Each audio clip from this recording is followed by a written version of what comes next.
You're listening to a podcast by Way Collective, a contemplative community for love and liberation in Santa Barbara, California. This recording was the conversation starter at our community dinner and dialogue gathering with Ethan Elisara on May 7th, 2025. Thanks for tuning in. I wasn't sure how long to give the silence.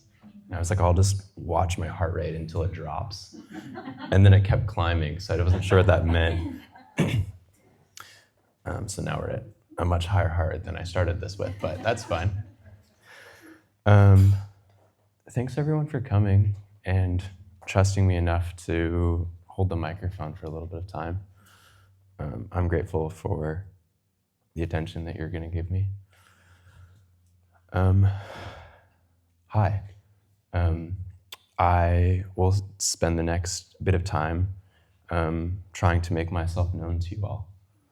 And I want to start with an introduction, which I was planning on saying in Samoan, which will become clear in a moment, but I think I would do a disservice to my ancestral tongue, so I'll do it in English. My name is Ethan. I come from Julian, which is my hometown. My mother is Trisha and my father is Chris. My grandfather, Lefua, was born on the white sand beaches of Lalumanu, which is a small stretch of the coastline in Western Samoa on the island of Upolu. This is important because in Samoan culture and in many Polynesian cultures, when you introduce yourself, you do so first by the land where you're from and the people you come from, your village and the land. So in making myself more known to you tonight, I'll first try and answer the question, where am I from? My grandfather on my father's side was from the white sand beaches in the middle of the Pacific. My father is from a house on a river in Kelston in West Auckland, which is a primarily Polynesian suburb. My grandparents on my mother's side are both from Harrison City, Pennsylvania, a small town east of Pittsburgh. My mother was born in Canton, Ohio, but attended high school in Redlands. But I am from Julian, California. Julian sits at 4,500 feet in the Cuyamaca Mountains. It's about an hour east of San Diego. It's the ancestral and current home of the Kumeyaay Nation. Julian is a blink and you'll miss it Main Street, serving a community of 1,500 and the weekender explorers of all of San Diego County. My mountain is Vulcan Mountain, which is a proud mountain that watches over the community of Julian. It was saved in large part because of a community of believers who wanted to preserve it for the people of Julian from development, from second homes in the late 90s. It's now shared and stewarded by the Vulcan Mountain Foundation and is partly a county park. Vulcan is the headwaters of the San Diego River, which feeds into the Pacific Ocean in Del Mar. So I am from Vulcan, I am from Julian, I am from the chaparral of that place, from the coastal live oaks, the black oaks, the peeling red bark of the manzanita, the ceanothus, which makes me sneeze, the sugar and the coulter pines, the white sage, the deer grass that flourish in that arid climate of my home. I am next of kin to the jays, stellar and scrub, the extended family to the acorn woodpeckers, the towhees, the western tanagers, the red-tailed hawks, the wild turkeys, which like to scratch up my car, the mule deer, the coyotes, the bobcats, and the mountain lions. I am from the Julian Project, which is an intentional Christian community started in 1998 by my parents and my godparents in a slate gray house with a central fireplace and a long table with many chairs. That house was started as a place for them to live together in community and to invite renters and sojourners and musicians and family, a place of refuge in the mountains and as a retreat. It's a place where I was brought home to as a baby. It's a place I have my earliest memories. It is the place that I lived until I was 13. I'm from the 5 acres that the house presides over. I'm from the garden where I would eat sunworm cherry tomatoes from in my youth and where we kicked off the wedding festivities. I am from the thicket of brush I would build forts in, from the apple orchards I would eat my heart out. I'm from the oak tree where my tree swing used to hang before the gold-spotted oak boar beetle moved in. That is the land I'm from, the sediment of people and plants and physical geography that sits at the bottom of my soul. It's the place that nourished me since I was laid in a bunch of daffodils on a snowy day in March 25 years ago. I don't know why I'm getting emotional. The next question is, who is your village? Because to know me is to know who I belong to. I belong to my mother and father, Tricia and Chris, to my brother Elliot, to my grandparents, Nana and Papa, to my aunts and uncles in San Jose and Auckland and Mount Maunganui. My parents are both educators, involved community members, movers, shakers, prayers, travelers, justice seekers, question askers, environmentalists. My mom is a writer. She's fluent in Spanish, teaches English as a second language at night in an adult school. That's where she is now. She is a master gardener and a recent master composter. She is a clipboard-wielding, powerful mix of wild imagination and get-her-done pragmatism. My father is a creator. He made it hard for me to explain what he's done my entire life. Most of the kids I went to high school with thought he was a spy because my best attempts to tell me why he was in Dubai failed. He runs the New Zealand Study Abroad program he and my mom started, is currently making a documentary about the Route 66 Centennial. He speaks at conferences across the globe. He is an urbanist who's taught me things like the value of a tree-lined street, a low curb, and a mixed-use building. My younger brother is an old man. He is what Ernest Hemingway would confidently call an aficionado. He is a Texas-style turned bluegrass musician, a patient and meticulous fly fisherman, and a rapturous deep-sea fisherman. His passion runs deep and teaches me so much about what commitment looks like. I also belong to my godparents, Auntie Mermer and Uncle Wolfie. Those are the people that bought the house, the Julian Project, with my parents many years ago. They have been there since my birth as stand-in parents, mentors, guides, and friends. Ellie and I are their children, and they treat us with the devotion and love of family. I also belong to a core community separated by the thinnest veneer of genealogy. Drew and Nancy, Drew who wrote the poem I read earlier, my late Aunt Gina, my god siblings, John, Julian, Sky, and other friends, John and Lisa Alfred, David and Gracie Rhodes. These are my parents' friends, but have recently become some of my dearest friends. And from them, I've learned so much. The importance of the poem Manifesto, the Mad Farmers' Liberation Front by Wendell Berry, that the Japanese word shibui means to age gracefully. The tenderness of a man's soul when I watch John Alfred cry. The whimsy of crowns and how to hang on to adult friendships for a lifetime. These are the people that I belong to.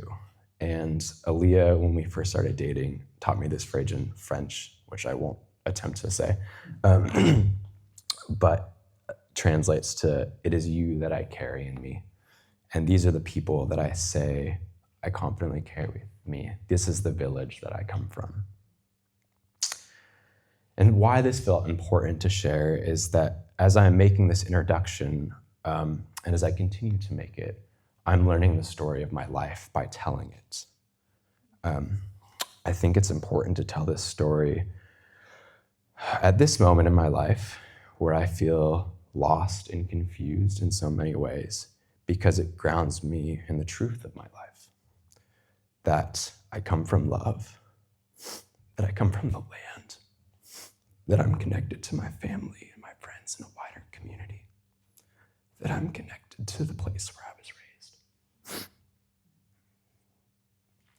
Man, I have this terrible habit of crying publicly when I'm speaking.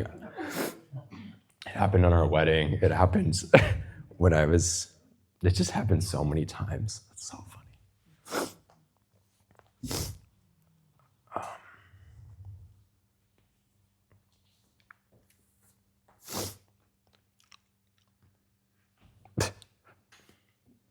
Give me one moment.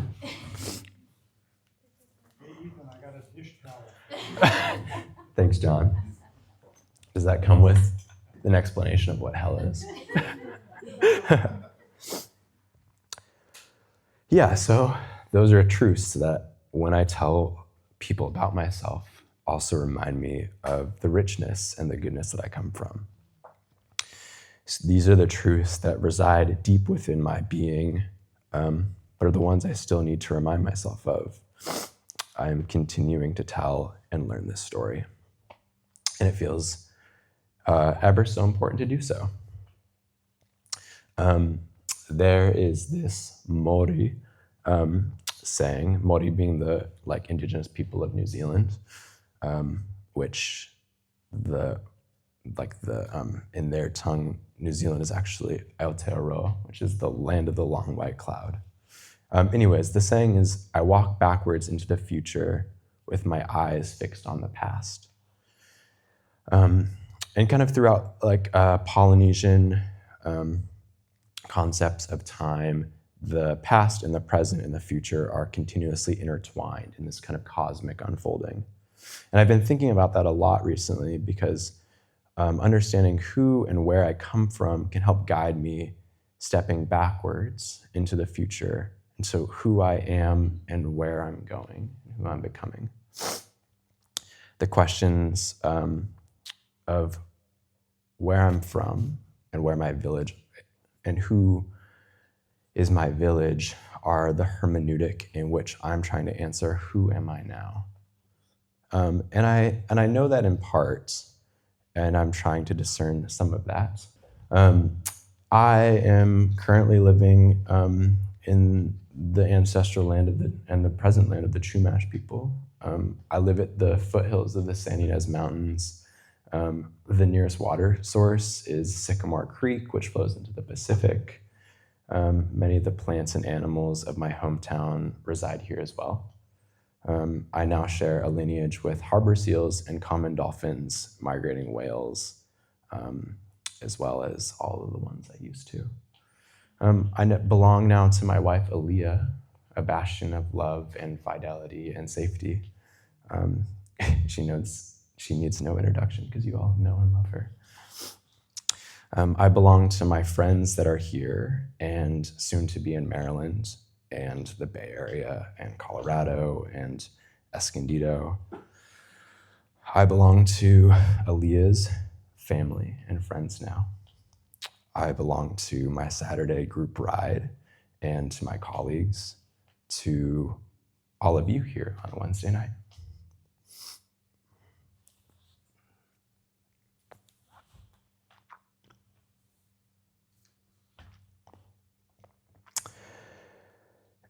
And I belong to new things and new relationships, a recent kind of corporeal anxiety that I don't know what to do with, the messiness of decision-making and adulthood, the way my body feels at 25 and the difference it feels from when I was 18. A relationship with a collapsing climate and recently going to therapy and the uncertainty of tomorrow in uncertain times. And I am learning to integrate all of who I was and who I am and who I'm becoming into this flexible story that hopefully serves as a teacher, guide, and a signpost. And I was just in Ojai with Rob Bell for 2 days, and he told this story about this quester who goes to this village and asks the question, "Who am I?" And the village people say, "Oh, buddy, like you gotta climb this mountain. There's a sage in a cave halfway up, and if you ask them, they can help you answer that question." So they quest, and they climb the mountain, and they go to the cave, and they go to the back, and there's a sage. And they say, "Who am I?" And the sage is like, "That's above my pay grade. You got to keep climbing."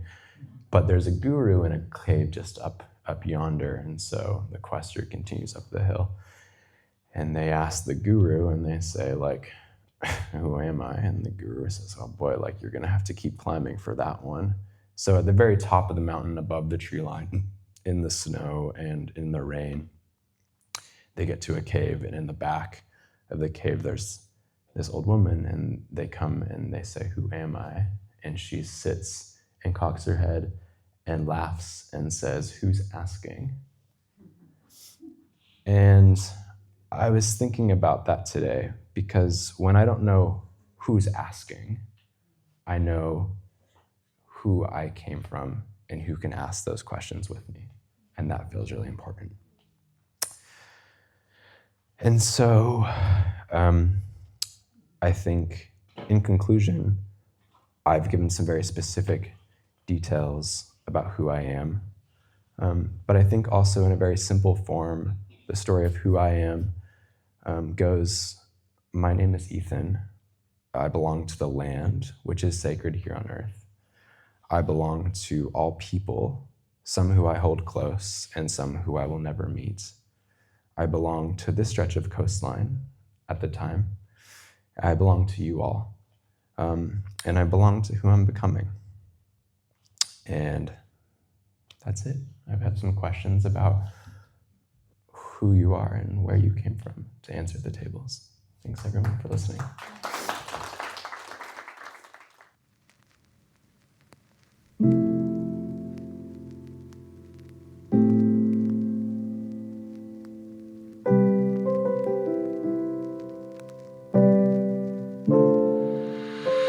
Thanks for listening to this podcast by Way Collective. To keep up with our community, you can subscribe to this podcast, go to www.waycollective.org, or follow us on Instagram at @waycollective. Peace and every good, y'all.